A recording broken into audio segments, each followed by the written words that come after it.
बिस्मिल्लाहिर्रहमानिर्रहीम। Respectable dear viewers, अस्सलाम वालेकुम।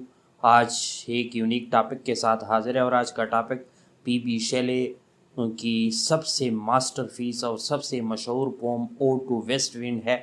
और इसकी समरी यानी line by line explanation, structure analysis, themes analysis, critical analysis और साथ साथ इसी पोम की बैकग्राउंड भी या बैकग्राउंड फैक्टर्स भी बताएंगे कि क्यों उसने वेस्ट विंड को चुना था और क्यों अपने रेडिकल्स आइडियल्स को पाने के लिए उसने वेस्ट विंड को चुना था और कौन सी ऐसी जो है बैकग्राउंड थी जिसकी बिना पे उसने वेस्ट विंड को जो है ऑप्ट किया ताकि वो अपने ख्यालात का इजहार कर सके। तो जिसने भी हमारे चैनल को सब्सक्राइब नहीं किया वो सब्सक्राइब कर ले। जो सब्सक्राइबर है वो बेल आइकन को लाजमी दबाए ताकि हर नई वीडियो की नोटिफिकेशन सबसे पहले आपको मिल सके। और जो सब्सक्राइबर है वो वीडियो को ज़्यादा से ज़्यादा लाइक और शेयर किया करे। अब वो शुरुआत की जानिब जाते हैं कि बैकग्राउंड ऑफ द पोम या factor to write the poem यानी 10 इन नंबर फैक्टर्स है जो मैं आप लोग को बताता हूँ। सबसे पहले बात ये नोट कर ले कि ये तो पीबी शेले यानी फारसी भाषी शेले एक रोमांटिक्स पोएट था और रोमांटिक्स हमेशा जो थे वो बाकी क्लासिकल से थोड़ा डिफरेंट करने ही वाले थे और वो रिबेलियस भी था। ये पीबी शेले यानी अपने ख्यालात में रेडिकल्स या रिबेलियस बागी नेचर का भी बंदा था, तो इसी वजह से वो डिफरेंट करने की कोशिश कर रहा है। तो क्यों जो है यानी उसने ऐसे उसके ऐसे कौन सी बैकग्राउंड थी और कौन से ऐसे फैक्टर थे, तो 10 मेन फैक्टर्स मैंने आप लोग के लिए नोट किए हैं जिसकी बिना पे हमें उसकी वेस्ट विंड की कंप्लीट समझ आ जाएगी। तो सबसे पहले जो फैक्टर है कि वेस्ट विंड को उसने ऑप्ट क्यों किया था, यानी वेस्ट विंड को इसी वजह से ऑप्ट किया था कि नेचर जो है वो कहता है कि फ्री है, उस पर कोई बाउंड्री, कोई जो है रिस्ट्रिक्शन, कोई पाबंदी नहीं है और पावरफुल भी है। जिस तरह वेस्ट विंड बड़ी तबाही करती थी उसी तरह वो इसी तबाही करना चाहता है और पहले डेथ करना चाहता है और फिर रिबर्थ ऑफ नेचर या रिबर्थ ऑफ लाइफ करना चाहता है। तो इसके लिए उसने फिर पोम के अंदर ओड के यानी ओड टाइप पोम को क्यों चुना, इसी वजह से कि ओड आप लोग को पता है डायरेक्ट एड्रेस होता है और टू ग्लोरीफाई वन थिंग, हाँ कि एक चीज़ को जब ग्लोरीफाई या उसको अजमत या बड़ा चढ़ा के पेश करना होता है तो ओड का टाइप ऑफ पोम इस्तेमाल होता है और यहाँ पे उसने नेचुरल विंड को बड़ा चढ़ा के यानी पेश किया है। इसके अलावा उसके कौन से ऐसे फैक्टर्स थे, यानी उस सोसाइटी में कुछ उसके पॉलिटिकल प्रॉब्लम्स भी थे और सोसाइटी के पॉलिटिकल इश्यूज भी थे, उसके पर्सनल प्रॉब्लम्स भी थे और उस ज़माने में यानी स्लेवरी भी थी, यानी अबॉलिशमेंट ऑफ स्लेवरी भी वो चाहता था और साथ साथ वो आयरलैंड का तो नहीं था लेकिन फ्रीडम ऑफ आयरलैंड भी चाहता था इंग्लैंड से। और इसी तरह उस ज़माने में कंजर्वेटिवनेस या कंजर्वेटिव आइडियाज़ जिसमें रिलीजियस, सोशल और पॉलिटिकल कंजर्वेटिविटी काफ़ी ज़्यादा थी और उसके ख़िलाफ़ वो जो है बागी था। एक्सट्रीमिस्ट लेवल का रिबेलियस नेचर, रेडिकल आइडियाज़ थे उसके 8 नंबर पे और वो इस पोम को जो है ऐसे वेस्ट विंड को डिस्ट्रायर और प्रिजर्वर कि एक दफ़ा इसकी यानी ओल्ड ट्रेडिशंस की डेथ हो जाएगी डिस्ट्रायर के तौर पर और इसी विंड को ये डिस्ट्रायर का काम करेगा और इसी तरह फिर जो है प्रिजर्वर यानी रीबर्थ ऑफ न्यू वर्ल्ड या न्यू लाइफ हो जाएगी। इस तरह यानी इसी पोम का जो असल मेन थीम है वो डेथ एंड रीबर्थ है। तो ये तो था सिर्फ और सिर्फ बैकग्राउंड। अब उसकी थीम एनालिसिस पे मेन चीज़ें आप लोग के सामने रखता हूँ, फिर समरी पे जाते हैं कि the three main themes in the ode to west wind are the power of nature, कि नेचर की ताकत और उसका फ्री विल जो है यानी वो सबसे पावरफुल है और इसी तरह द पावर ऑफ पोइट्री यानी पोइट्री की ताकत को and the cycle of life को या नेचुरल साइकिल ऑफ लाइफ को। ये तो सिर्फ और सिर्फ 3 ऐसे मेन थीम्स थे। इसको मिला के मैंने आप लोग के लिए 5 थीम्स बनाए हैं, वो आप लोग नोट कर ले। यानी नंबर 1 पावर ऑफ नेचर को, यानी नेचर को उसने क्यों चुना था कि नेचर फ्री होता है और रिस्ट्रिक्शन से पाक होता है, अपनी विल की मांगता है। तो इसी वजह से वो वेस्ट विंड से ये ग्लोरीफाई करता है कि आप भी यानी मुझे भी अपने साथ शामिल करें ताकि मैं भी आपकी तरह ताकतवर होकर यानी दुनिया में यानी क्या ला सकूँ, यानी न्यू चेंज ला सकूँ। The west wind is depicted as a powerful force of the nature capable of both destruction and renewal. ये क्या होती है वेस्ट विंड, यानी पौधों से पत्ते वगैरह जड़ लेती है और फिर जो है यही पत्ते वगैरह दोबारा जो है सीड्स का काम इन्हीं वहाँ पे इन्हीं कात का काम कर लेते हैं और दोबारा नए दरख्त उससे आ जाते हैं। तो ये डिस्ट्रक्शन यानी डिस्ट्रॉयर का भी काम करती है और प्रिजर्वर या रिन्यूअल बर्थ का भी काम करती है। In it sweep away the old and brings forth the new, कि ये वो पुरानी चीज़ों को इन्हीं ले जाता है अपने साथ और नई चीज़ें ले आता है, illustrating the cyclic nature of life and the constant presence of change. यानी वो इस चेंज को जो है यानी लाना चाहता था कि ये जो पुराने ख्यालात है, पुराने कंजर्वेटिविटी, पुरानी चीज़ें, ये सब कुछ यानी अपने साथ बहा ले और न्यू चीज़, न्यू आइडियाज़, न्यू चीज़ें जो है आ जाए। इस तरह सेकंड जो मेन थीम बनती है यानी इसी पोम की, वो क्या है, यानी इस पोम में आप लोग देख रहे हैं ट्रांसफॉर्मेशन एंड रिन्यूअल। ट्रांसफॉर्मेशन कहते हैं यानी एक फेज से दूसरे फेज में मुंतकिली को, यानी the wind ability to destroy dead leaves, कि ये डेड लीव्स या यानी उस खुश्क पत्तों को वो डिस्ट्रॉय कर लेता है। एंड डिस्पर्स सीड यानी highlights the themes of transformation and renewal, और ये यानी लीव्स को और सीड को जो है इधर उधर वो कर लेते हैं और उससे फिर नई जिंदगी, न्यू ट्रांसफॉर्मेशन ऑफ लाइफ बनती है। तो Shelley uses the wind as a metaphor for personal and societal change, emphasizing the potential for growth and new beginning even after destruction. यानी वो इसको अपने उसके लिए इस्तेमाल करते हैं एज ए मेटाफोरिकल अंदाज में कि वो पर्सनल और सोसाइटल चेंज मांगता है, ताकि उसकी विंड के अंदर ये पार है कि वो पहले डिस्ट्रक्शन लाएगा और फिर न्यू बिगिनिंग ऑफ लाइफ भी करेगा। इस तरह इस पोम के अंदर ह्यूमन कंडीशन एंड एस्पायरेशन है कि ह्यूमन कंडीशन किसी तरह लिमिटेड है और उनकी क्या ख्वाहिशात है। Initially identify with the wind power and freedom, कि वो विंड पावर एंड फ्रीडम को देखता है, expressing a desire for the same ability to transcend human limitation, और इसी विंड के जो है पार वगैरह को देखते हुए उस एबिलिटी को गेन करने के लिए, ताकि ह्यूमन बीइंग भी अपनी लिमिटेशन को ट्रांसेंड कर सके।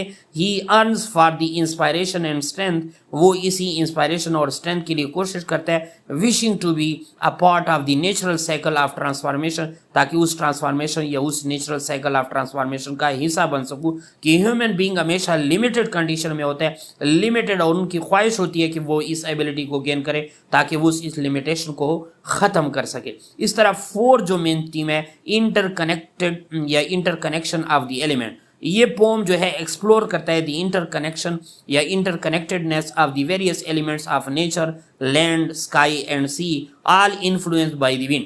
ये तमाम जगह जो है, तमाम नेचर की जो एस्पेक्ट्स है इस विंड से जो है अफेक्ट होते हैं। This theme underscore the unity and interdependence of the natural world, और वो interdependence of the natural world को भी शो करता है कि किसी तरह इस नेचुरल विंड के जरिए हम अपने यानी काया पलट सकते हैं। इसी तरह वो फिफ्थ नंबर जो थीम हमने निकाला है पॉलिटिकल एंड सोशल कमेंट्री, वो इस पोम के जरिए अपने सोसाइटी के उस पॉलिटिकल और सोशल जो है इश्यूज पे भी तबसरा करता है। Commentary the final cantos call for the wind to spread the poet's ideas reflect Shelley desire for political and social change, ताकि सियासी और सोशल चेंज आ जाए, समाजी आ जाए।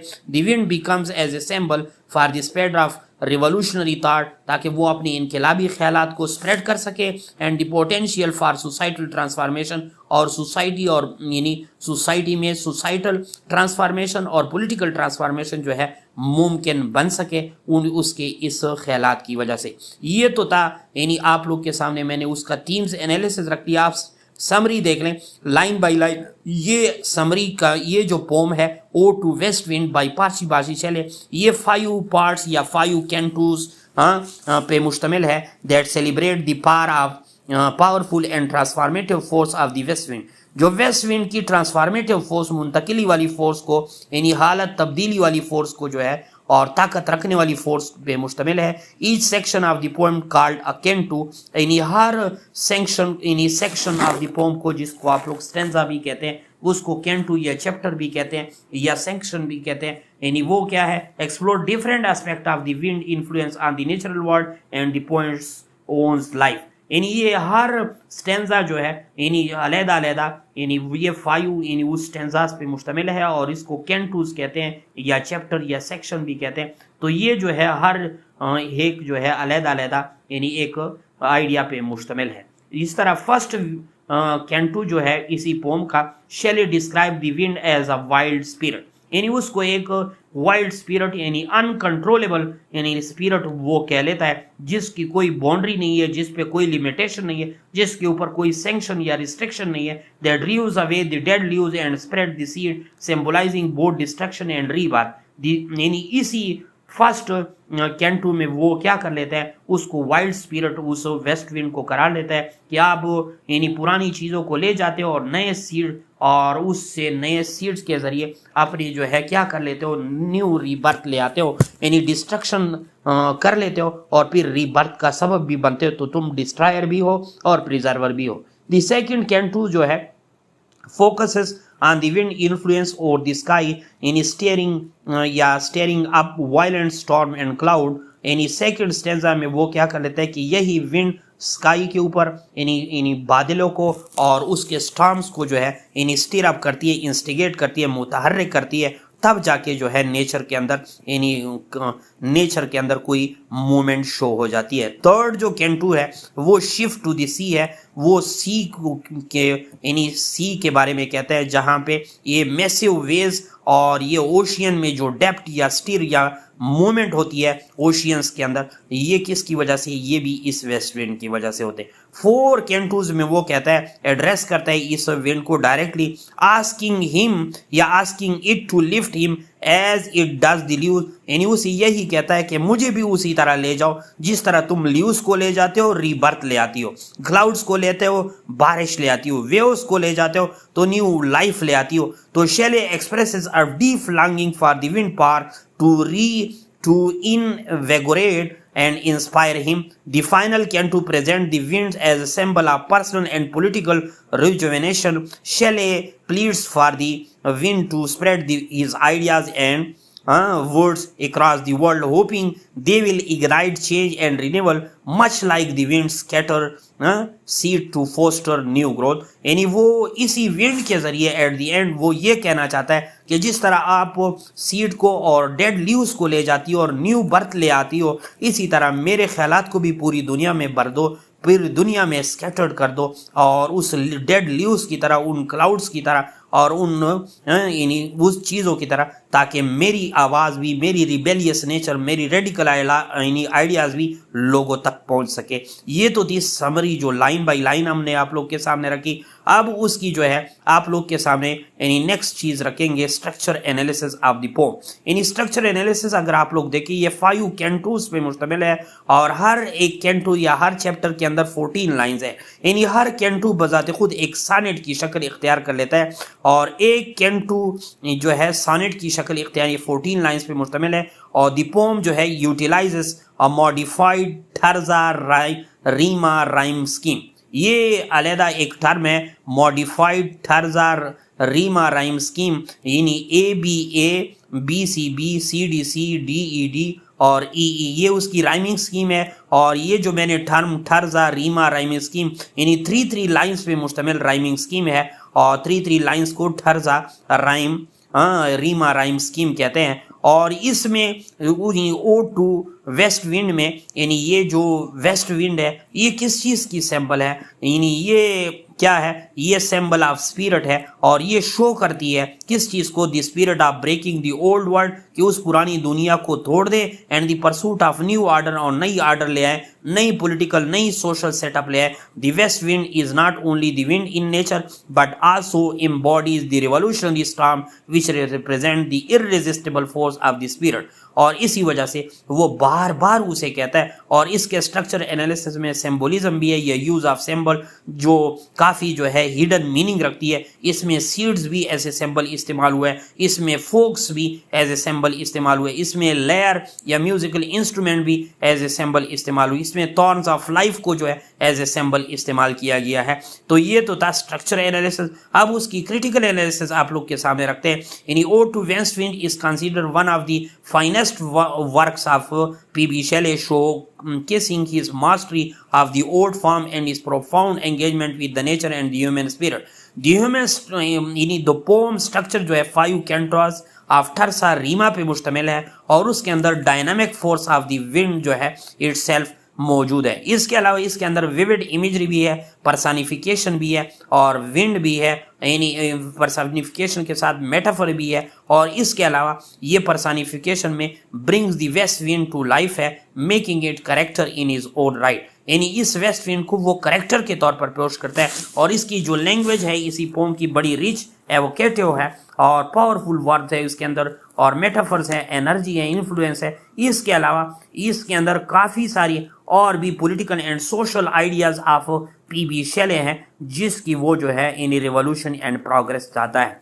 इसके अलावा ये पोम जो है इन रिफ्लेक्शन ऑफ शेले रोमांटिक आइडियाज है, यानी उसके रोमांटिक क्या यानी पसंदीदा यानी चीज़ें थी, emphasizing the sublime power of nature, और नेचर की सब्लाइम पावर को या आला पावर को लोगों के सामने जो है ग्लोरीफाई करते हैं, और उसकी फिर क्या कर लेते हैं, उसकी खुद ख्वाहिश है कि वो इंस्पायरेशन एंड ट्रांसेंडेंस करके इसका हिस्सा बने। और इसी तरह वो एंडिंग भी अपनी पोम की जो है यानी क्या करते हैं, ऑप्टिमिस्टिक अंदाज में करते हैं। If winter comes can spring be far behind, यानी अगर अब मेरी ज़िंदगी में विंटर है या इसी सोसाइटी के अंदर विंटर है तो क्या स्प्रिंग जो है बहुत दूर है, यानी उसने नहीं आना, तो एक न एक दिन स्प्रिंग ने आना होगा। तो इसी लाइन से वो री इन्फोर्स करता है the idea that even in the times of hardship and decay renewal and growth are on the horizon, वो भी उफक पे होते हैं, किसी न किसी टाइम भी आ सकते हैं। नीचे जो है कंक्लूजन है, यानी ode to west wind is a powerful meditation on the forces of nature